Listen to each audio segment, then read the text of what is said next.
Hoy compartiendo un pasaje de una nueva carta que comenzamos a estudiar el domingo pasado, que fue la carta a Tito. Eh, el hermano Leonel estuvo predicando el domingo pasado en el capítulo 1 de la carta a Tito, a partir del versículo 1 hasta el 4. Y hoy vamos a estar hablando sobre un pasaje que comienza en el versículo 5 y va hasta el versículo 9. Y me acuerdo mucho que dijo Leonel que la introducción a la carta a Tito que la hiciera yo porque me gustaba hacer este trabajo. Bueno, lo vamos a hacer.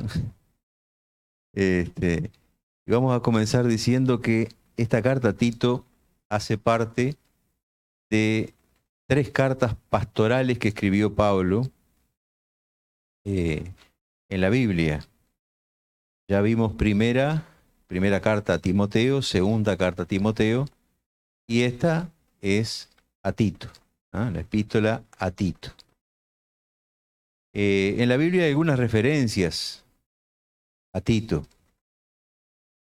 Tito era fruto o sea, era un convertido gentil, un griego, de la iglesia de Antioquía de Siria. Y ahí, producto de la predicación de Pablo, Tito se convierte en esa ciudad. Es una ciudad que queda en Turquía prácticamente. De ahí era Tito. Y hay algunos pasajes de la Escritura que lo mencionan, y a través de esos pasajes de la Escritura que lo mencionan, que son todas cartas escritas por Pablo, podemos conocer algunas cosas de esta persona, de este colaborador de Pablo.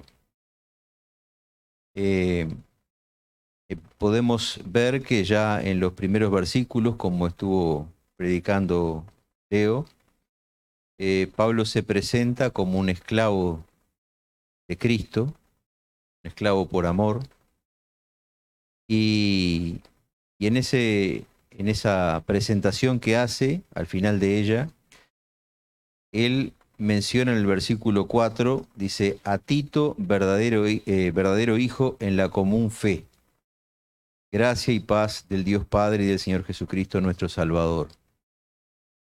Quiero decirles que era común en esta época, que a los discípulos se les llamaran hijos. No fue una excepción que Pablo lo hiciera con Tito. Ya en las cartas a Timoteo también lo había hecho. En primera Timoteo, en el versículo 2 del capítulo 1, Pablo le dice de esta manera, dice, le escribo esta carta a Timoteo, mi verdadero hijo en la fe. También lo menciona de la misma manera que menciona a Tito. Y bueno, Tito estuvo en algunos episodios importantes de la vida de Pablo. Por ejemplo, lo acompañó hasta Jerusalén en la llamada Asamblea de los Apóstoles, aquella asamblea que lo menciona en el libro de Hechos, en el capítulo 15. Tito estuvo allí, si bien en el libro de Hechos no se menciona el nombre de Tito, pero más adelante en el libro de Gálatas, Pablo hace mención a esa compañía, digamos, que tuvo de Tito en este episodio de la Asamblea de los Apóstoles. Por ejemplo, Gálatas 2.1 dice que 14 años después, dice, subí de nuevo a Jerusalén, esta vez con Bernabé, llevando también a Tito. Y en Gálatas 2.3, también refiriéndose a la misma asamblea en la cual habían participado, dice Pablo, ahora bien, ni siquiera Tito que me acompañaba fue obligado a circuncidarse aunque era griego. Y ahí sabemos que Tito era griego. Por estos pequeños pantallazos que va dando Pablo a través de las escrituras es que vamos viendo las características de esta persona, ¿verdad? Después, más adelante, Pablo le confía a Tito misiones un poco delicadas, que eran colocar en orden ciertas iglesias. Se ve que Tito tenía un carácter un poco especial, y ahora vamos a ver por qué. Y por eso Pablo le encomendaba colocar en orden ciertas cosas, ¿no? No toda persona a veces tiene la cualidad de ordenar determinadas situaciones. Podemos ser muy buenos en algunas cosas, pero cuando se trata de colocar en orden determinadas cosas hay que tener un carácter un poco especial y se ve que Tito lo tenía, a pesar de que tal vez fuera un hombre, no sé si tan joven como Timoteo, pero probablemente más joven que Pablo. Aquí lo podemos ver, por ejemplo, en 2 de Corintios 12, 18, Pablo dice de esta manera: cuando le pedí a Tito que los visitara, y él está hablando de los corintios, porque la primera cosa que le pide es que ponga en orden la iglesia de Corintios. La iglesia de Corintios, hermanos, era una iglesia que estaba pasando por muchísimas dificultades, tenía problemas de todo tipo. Entre ellas de un problema de inmoralidad bastante grande. Y Pablo envía a Tito en esa misión de ordenar la iglesia a los corintios. Y en 2 de Corintios 12, 18, dice Pablo de esta manera: cuando le pedí a Tito que los visitara y envié con él a otro hermano, acá Pablo no menciona, ¿acaso Tito, dice, se aprovechó de ustedes? No. Dice, porque ambos tenemos el mismo espíritu y caminamos sobre las pisadas del otro y hacemos las cosas de la misma manera. Y acá entendemos por qué Pablo confiaba tanto en Tito, porque enviar a Tito es como que estuviera él mismo. A veces cuando tenemos personas a cargo, una de las cosas más, digamos, más comunes que hace la persona que está a cargo de alguna cosa es, y tiene que delegar una función en otro, es delegarlo en alguien que haría las cosas como nosotros las haríamos. En este caso, Pablo acá confirma que Tito hacía las cosas de la misma manera que él. Entonces la confianza de Pablo radica ahí, diciendo, es lo mismo que vaya yo o que esté Tito, va a suceder lo mismo porque él se maneja de la misma manera que yo. Bueno, esto es un pequeño pantallazo para que conozcamos un poquito quién era Tito. Y acá cuando Pablo ya escribe la epístola a Tito, se está refiriendo a la otra tarea también delicada que le dio, que era colocar un poco en orden las cosas en la isla de Creta. La isla de Creta es una isla que está al sur de Grecia. No se menciona tampoco en el libro de Hechos la actividad de Pablo en esa isla de Creta, pero lo podemos ver en otros libros, como por ejemplo en la epístola a Tito. Y dice así la palabra del Señor en Tito 1:5, que es la que ya vamos a tratar. Dice, por esta causa te dejé en Creta, para que corrigieras lo deficiente y establecieras ancianos en cada ciudad, así como yo te mandé. El anciano debe ser irreprochable, marido de una sola mujer, y que tenga hijos creyentes que no estén acusados de disolución ni de rebeldía. Es necesario que el obispo sea irreprochable como administrador de Dios, no soberbio, no iracundo, no dado al vino, no amigo de contiendas, no codicioso de ganancias deshonestas. Debe ser hospedador, amante de lo bueno, sobrio, justo, santo, dueño de sí mismo, retenedor de la palabra fiel tal como ha sido enseñada, para que también pueda exhortar con sana enseñanza y convencer a los que contradicen. Bien, entonces acá vemos que la otra tarea delicada que Pablo le encomendó a Tito fue la de colocar en orden las cosas en la isla de Creta. Los cretenses tenían fama de ser muy malas personas y por lo tanto había muchas rivalidades. El mismo Pablo, en algún pasaje, más específicamente en un pasaje que se encuentra en Romanos Romanos, a ver si lo... Bueno, Pablo los nombra, les da la característica de cómo eran el,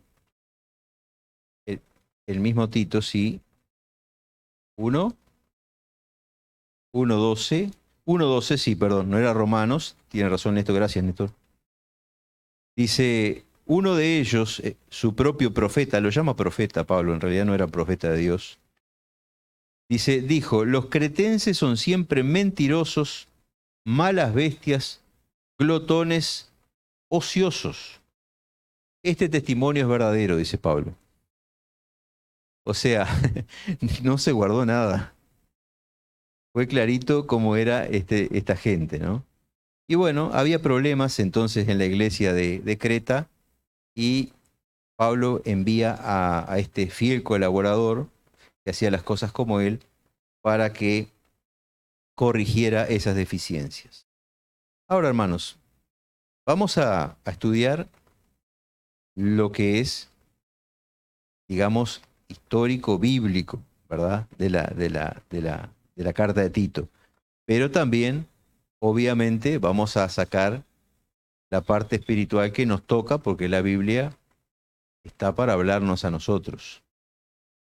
En realidad, este, esta carta, en la cual Pablo instruye a Tito, habla de las condiciones que deberían tener todos los creyentes, todos, especialmente aquellos que tienen responsabilidades en la iglesia. Pero no está exento ninguno. Entonces, lo primero que dice Pablo es que el anciano debe ser irreprochable. Otras traducciones dicen intachable. ¿Qué significa esto? Que no tenga muchos defectos, porque defectos tenemos todos, pero que sea una persona realmente confiable y que no sea alguien que a cada rato hay que estarlo señalando, diciéndole, buscándole el error, sino que tiene que ser una persona derecha, ¿verdad? Y esto también nos llega a nosotros. Como creyentes debemos llevar una vida intachable. Nosotros hemos conocido a Cristo tanto como los ancianos han conocido a Cristo. Solo que los ancianos tienen responsabilidades sobre nosotros. Nosotros también tenemos responsabilidades sobre nuestra vida y sobre nuestras familias. Y aquellos que tenemos hijos, aún más, y vamos a ver ahora más adelante cómo es importante para el ejercer, digamos, una responsabilidad dentro de la iglesia, la, la educación que nosotros le damos o el control que tenemos de nuestra familia y especialmente de nuestros hijos. Entonces, como primer requisito que podemos tener acá, digamos, presente, es que el anciano debe ser irreprochable. Y la versión Nueva Traducción Viviente dice intachable. Todos nosotros sabemos lo que significa eso, ¿verdad? Como segundo requisito, marido de una sola mujer. Y acá, hermanos, hay a veces dos interpretaciones. Hay una interpretación que dice que el anciano no podría ser anciano alguien que se hubiera casado 2 veces. Y uno de las cosas que dice, ¿por qué es esto? Porque el hecho de que se hubiera casado 2 veces implicaría que no tiene una fidelidad, digamos, muy grande con el primer cónyuge, pero probablemente si se casó la segunda vez y es un creyente fuera viudo, entonces eso no implicaría pecado. Yo más bien me inclino por la segunda opción, que es que no tenga 2 mujeres, que no sea un adúltero, ¿verdad? Marido de una sola mujer, no tuviera 2 mujeres. Ya con una es problemática, imaginen 2. Y algunos hablan que el problema no es tener 2 mujeres, sino 2 suegras. No, yo tengo mi suegra acá, está todo bien. Este, este, bueno, ¿qué dices tú, José? Bueno, el hecho es, hermanos, que otro requisito es que no fuera un adúltero, ¿verdad? Todos sabemos que el adulterio es pecado y es realmente abominable ante los ojos de Dios. La traición es abominable en cualquiera de sus áreas, pero ya en el área, digamos, matrimonial es bastante más grave. Es tan grave, hermanos, que es la única causa que el Señor Jesús admite como una causa legal de divorcio dentro de los creyentes. Cuando dentro de los creyentes hay adulterio, el Señor admite el divorcio y la persona divorciada queda libre y se puede volver a casa. Eso lo dice la palabra de Dios. Entonces, ustedes imaginen la gravedad que tiene para Dios este tipo de cosas. No es cualquier cosa. Y obviamente tenía que ser uno de los requisitos, no solo para el anciano, sino que tiene que ser uno de los requisitos para ser un creyente. Un creyente adúltero, yo me atrevo a decir que no es un creyente, porque está viviendo una vida realmente muy alejada de Dios y ya realmente está entrando en caminos muy difíciles, en los cuales el mismo Dios eh, va a intervenir, ¿verdad? El otro dice, como tercero, dice, y que tenga hijos creyentes que no estén acusados de disolución ni de rebeldía. ¿Qué era la disolución? La disolución era como decir, estás gastando dinero en cosas, en placeres egoístas y más que nada en borracheras. Eso significaba la disolución y en rebeldías. Y acá esto es eh, colocado en la palabra para que la persona eh, que va a tener una responsabilidad en la iglesia sea un líder dentro de su familia. La palabra que la persona que no es un líder en su familia no tiene condiciones para ser anciano. No puede serlo. Si no tiene el dominio de su casa, jamás va a tener el dominio de una iglesia. Primero, la casa, su esposa y sus hijos sujetos a él. En el mundo romano, hermanos, no era como ahora, que los hijos cumplen 17, 18 años y ya, me voy de casa, no quiero saber. En el mundo romano, los padres tenían una potestad sobre los hijos y sobre su conducta durante toda la vida. Mientras el padre fuera vivo, le debían respeto al padre y obediencia. No importaba si ellos se habían casado, no importaba. Eso en el mundo antiguo era de esa manera. Y acá está establecido como un requisito. El anciano debe tener el control de su casa. Debe ser un líder de su casa. Líder de su casa y un líder en la iglesia. Yo me recuerdo el testimonio de los hijos de un cantor que falleció hace unos años atrás de cáncer. Eh, Melgar, Melgar, me acuerdo. Julio Melgar. Y realmente un testimonio que me emocionó porque los hijos hablaban con un orgullo de su padre, con un amor. Y una de las cosas que decían era que su padre era el mismo en la iglesia, en la casa, que no había diferencia. Y ellos le tenían un respeto único. Entonces, es un ejemplo de cómo este hombre supuestamente tenía todo bajo control, un control de Dios. Y no era que Tal vez ellos hablaban como por temor, que él fuera drástico. No, no, no, no, no. Hablaban con amor de él, con respeto. Él se hacía respetar por sus hijos. Porque la palabra, hermanos, dice que habla que los hijos deben amar a los padres, pero también le habla a los padres que no provoquen a ir a los hijos. Los padres tienen responsabilidad sobre cómo a veces los hijos reaccionan con ellos. Entonces, cuando un hijo habla con respeto y amor de un padre, significa que ese padre hizo las cosas bien. Hay padres que hacen las cosas mal. Y el respeto y el amor no está.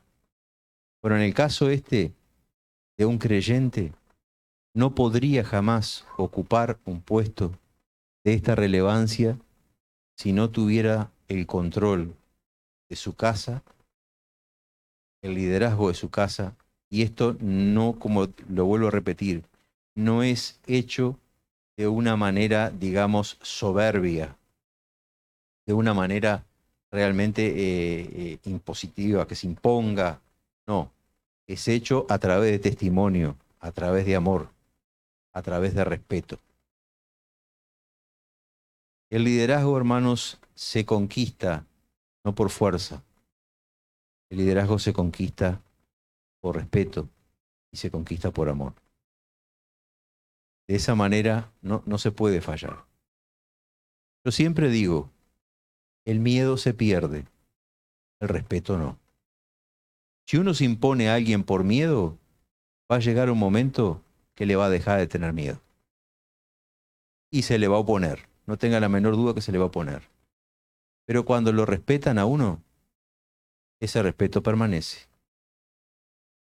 Y a eso es importante que el anciano logre ganarse ese respeto de la congregación. Pero primero tiene que ganarse de su familia. Y es lo que dice la palabra acá. Y cuando habla específicamente de la disolución que tiene que ver con la borrachera, específicamente acá en Tito, esto lo dice, hermanos, porque en Creta eran muy dados a ser devotos de un dios, supuestamente un dios que se llamaba Dionisio. Este Dionisio era, entre otras cosas, dios del vino. Entonces ustedes ya tienen una idea, era dios del vino, cómo ellos dedicaban su culto a este dios del vino. Además, para colmo de males, Dionisio era nieto de Afrodita, y Afrodita era la diosa del amor. Y dice que había templos en la isla con alrededor de 1000 mujeres, donde iban hombres. Esto les cuento para que ustedes tengan idea de la moralidad de ellos, ¿no? Cómo era complicado tratar a veces con los griegos. Habrían templos llenos de mujeres, de Afrodita, donde los hombres iban a adorar y dejaban dinero en esos templos, ¿verdad? Y con todo eso debía de lidiar los ancianos de una congregación cristiana.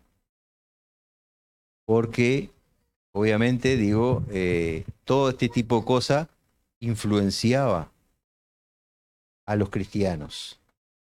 Este, y era difícil, ¿no? Bueno, lo otro es que los hijos tampoco fueran rebeldes, y esto es lo que ya estuvimos hablando, o sea que fueran respetuosos de su padre, ¿no? Que hicieran caso, fueran obedientes. Dice, es necesario que el obispo es lo mismo que el anciano, hermanos, es otra palabra similar, significa lo mismo. Obispo, pastor, anciano, es lo mismo, ¿no? Por eso hay algunas iglesias, ustedes van a ver que se denominan evangélicas, que van a ver el pastor y no se llama anciano y tampoco se llama pastor. El obispo fulano de tal, si este se quiere confundir con la iglesia católica, no es bíblico que se diga obispo. Ya tenemos 2 obispos. El día se ríe. Se podían llamar obispos, acá se llama ancianos, bueno, está bien. es válido. Dice que es necesario que el obispo sea irreprochable, lo vuelve a repetir, como administrador de Dios, administrador de las cosas del Señor, ¿verdad? De la iglesia.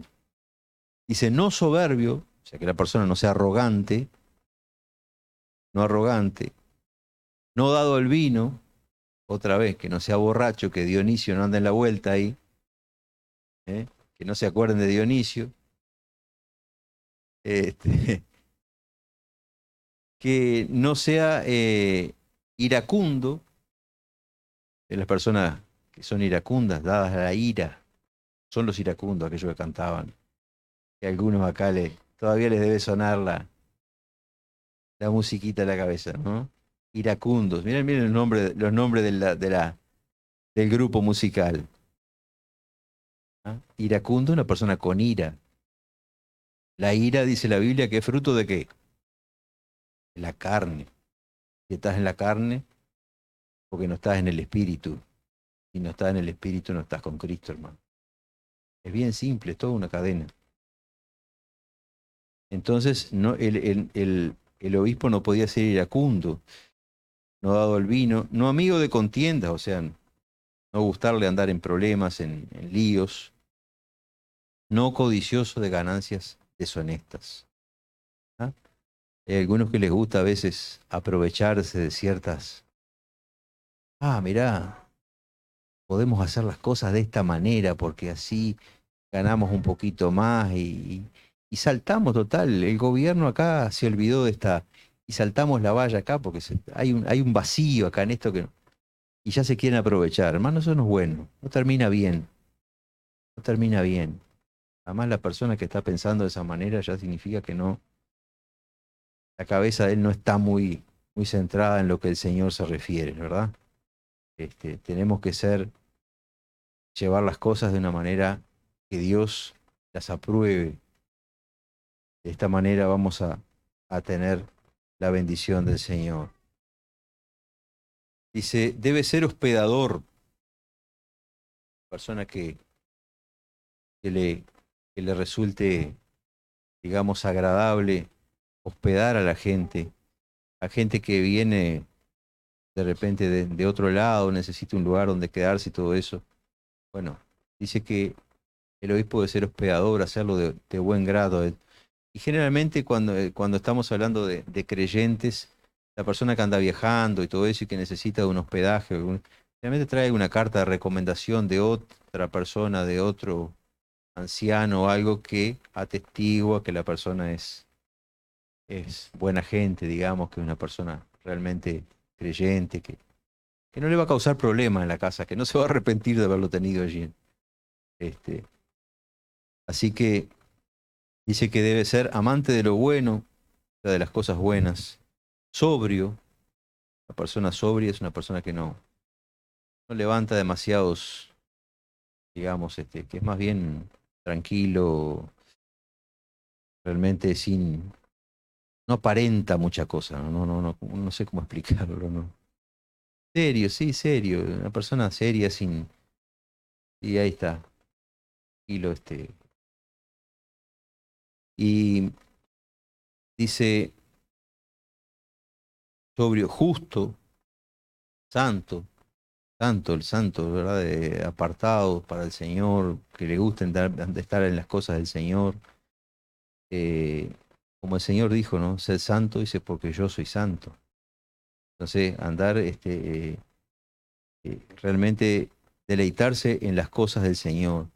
Dice, dueño de sí mismo, o sea que nadie te esté influenciando, sino que realmente Él pueda gobernarse a sí mismo, ¿no? Y de esta manera poder pasar una imagen a la congregación de realmente de ser firme, ¿no? En todas las cosas, especialmente en su fe. Este, retenedor de la palabra fiel, dice tal como ha sido enseñada. Y acá tenemos el mismo problema que tenía Pablo en la iglesia de Timoteo, de Éfeso. habían salido falsos maestros que confundían a la gente y enseñaban doctrinas falsas. Una de las doctrinas que enseñaban, por ejemplo, era que había que circuncidarse para ser salvo. Y eso lo traían del judaísmo. Ellos le llamaban maestros judaizantes. Y querían convencer a la iglesia, a los cristianos, que no, si no se circuncidaban, no iban a poder alcanzar la salvación. De hecho, como ya lo leímos antes, Pablo menciona que cuando fue a la asamblea con Tito, que era griego, no le dijeron nada que tenía que circuncidarse porque no era necesario. Y ahí estaban todos los apóstoles originales, aquellos que anduvieron con Cristo, ¿verdad? En su peregrinar de 3 años, estaban en esa asamblea, excepto Judas, ¿no? El resto estaban todos y además estaba Pablo, Bernabé, que si bien, digamos, no anduvieron en el peregrinaje con Cristo, pero eran apóstoles también, en esa asamblea. Y a Tito no le fue exigido la circuncisión. Por lo tanto, no era algo necesario. Los maestros judaizantes, una de las cosas que querían exigir era el cumplimiento de determinados requisitos de la ley para que fueran, para que fueran salvos. Este, y, y eso no era necesario y causaba mucho alboroto y mucha confusión en las iglesias. Otra cosa que andaban diciendo ellos por las iglesias, que la resurrección ya había pasado. O sea, como que la gente ya no esperaba eso, que sabemos que no pasó. Hasta hoy, o sea, que pasó, quiero decir, quiero aclarar, la resurrección de Cristo sí, pero ellos creo que lo que estaban proclamando era que eh, como que, a ver, déjenme ver acá, que yo,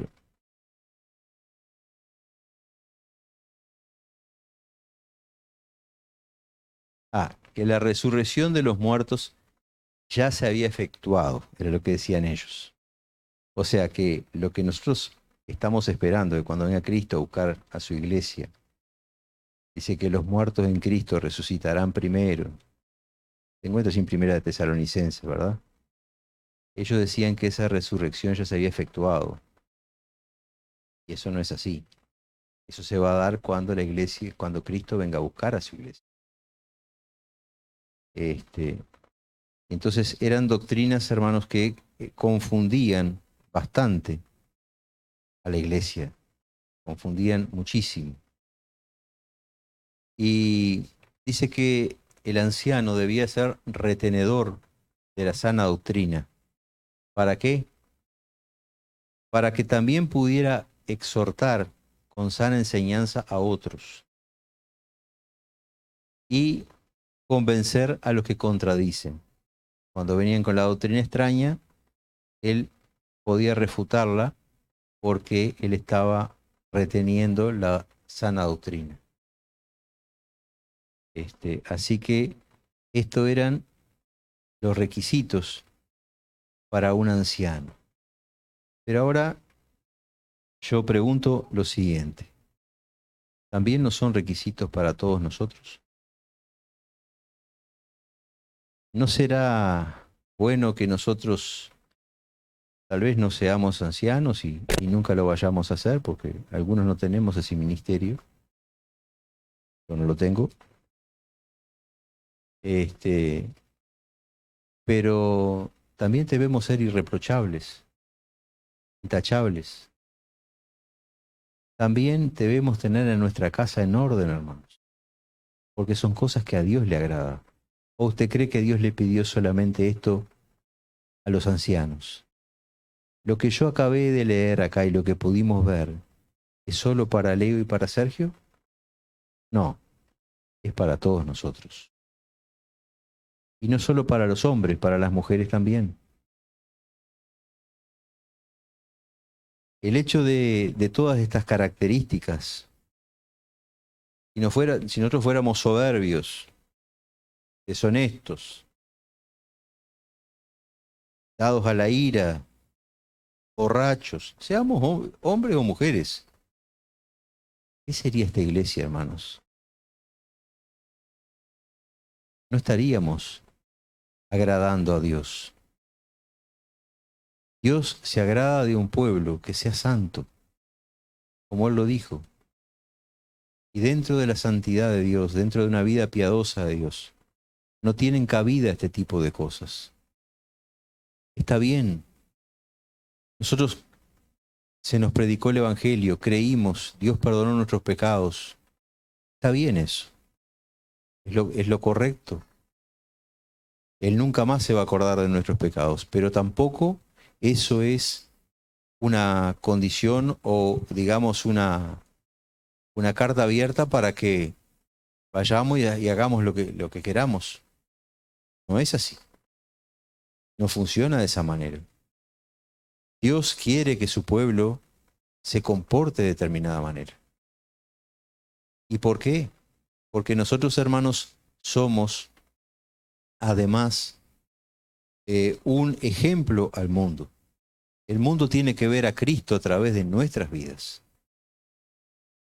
Nosotros debemos predicar la palabra de Dios, sí, pero la predicación más efectiva, la predicación más, digamos, mejor, es nuestro testimonio. Hay gente, hermanos, que está en las iglesias, y yo conozco casos, y no estoy hablando de esta iglesia, y debe haber en todas las iglesias casos similares, que no se congregan en determinadas iglesias porque van determinadas personas, y porque ven afuera lo que ellos hacen, porque una cosa son allá afuera y otra cosa son acá adentro. Entonces cuando ven afuera lo que ellos hacen, si ustedes tienen a ese señor o a esa señora ahí, yo no voy, porque yo sé quién es. Y esos casos yo los he visto con mis propios ojos. Entonces es importante que nuestra vida refleje lo que Dios ha hecho por nosotros. Y que nosotros por amor a Dios crezcamos en su palabra y podamos llegar a tener estas características que le piden acá a un anciano, pero como ya dije, no se lo pide solo un anciano, nos piden a todos nosotros. Debemos ser gente recta, amante de lo bueno, con un buen comportamiento delante del Señor en primer lugar, de nuestra familia, de nuestros hermanos y del mundo. Eso es lo que nosotros debemos ser. Que no haya nada que decir de nosotros. Yo realmente me pondría muy triste si alguien dejara de congregarse en este lugar porque yo estuviera acá. Sería caótico que mi vida no reflejara lo bueno, sino que reflejara lo malo, que fuera la causa de tropiezo para otra persona. Dijo el Señor, es necesario que vengan los tropiezos, pero hay de por quién vienen los tropiezos. Gente que tropieza, pero el que causa tropiezo, yo no quiero estar en los zapatos de él. Entonces, es importante que tomemos estas cosas en serio, hermanos. Que sí, es toda una carta de recomendaciones para Tito poner en orden la iglesia de Creta y para cómo tenían que ser los ancianos en Creta. Pero no solo los ancianos en Creta, los ancianos en todo el mundo, y no solo los ancianos, sino todos nosotros como creyentes. Gente, tenemos que ser piadosos, tenemos que ser realmente sobrios amante de lo bueno, como dice la palabra de Dios, y retenedores de esa palabra que nos ha predicado, fiel que nos ha llegado y que nos llega a través de nuestros hermanos, que nos llega a través de la misma palabra cuando nosotros la leemos y la escudriñamos en nuestra casa. Y también cuando oramos al Señor y el Señor nos hable. Que podamos realmente ser luz en este mundo. Que podamos realmente ser una bendición para los demás y no una piedra de tropiezo. Qué bueno es que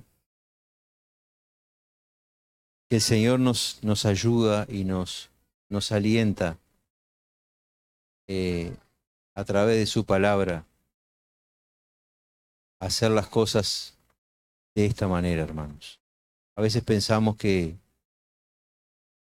nosotros haciendo cosas externas, teniendo un determinado tipo de comportamiento, como que no es tan importante. No es importante, sí. Dios nos transformó, pero nosotros tenemos una mente para pensar. Dios no nos hizo un robot, como digo siempre. Debemos saber cómo llevar las cosas. La palabra la tenemos para aprender a cómo comportarnos. Y eso depende de nosotros. Porque cuando Dios dice, sed llenos del Espíritu, no está diciendo, yo lo voy a llenar porque quiero del Espíritu. No, llénense ustedes. Busquen de Dios, oren a Dios, escudriñen la palabra. Llénense de Dios. Es una decisión de ustedes hacerlo. ¿Verdad? Quítense de vosotros todo enojo, toda ira. Quítense de vosotros. Yo se los voy a quitar. Les voy a quitar todo enojo. No, quítense. Hagan el esfuerzo. Piensen. Yo ya les di mi espíritu. Yo ya les di la palabra. Hagan el esfuerzo. Ustedes razonen. Quítense de vosotros. Dejen la ira de lado. Dejen la borrachera de lado. Dejen las cosas. Déjenlo. Pongan empeño. Eso es nuestra responsabilidad. No andamos por el mundo como muñequitos. Tenemos una responsabilidad. Esta palabra nos demuestra que hay responsabilidades que tenemos que cumplir. No como religiosos, sino por amor a Cristo. Porque Él nos pide. Porque nos muestra lo que tenemos que hacer. A través de su escritura. ¿Está bien? Dios los esté bendiciendo. Al final no leí nada de lo que traía. Me ha pasado ya varias veces. Pero vamos a estar orando al Señor para que el Señor nos ayude en lo que necesitamos para llevar una vida como Él quiere. ¿Ven? Padre,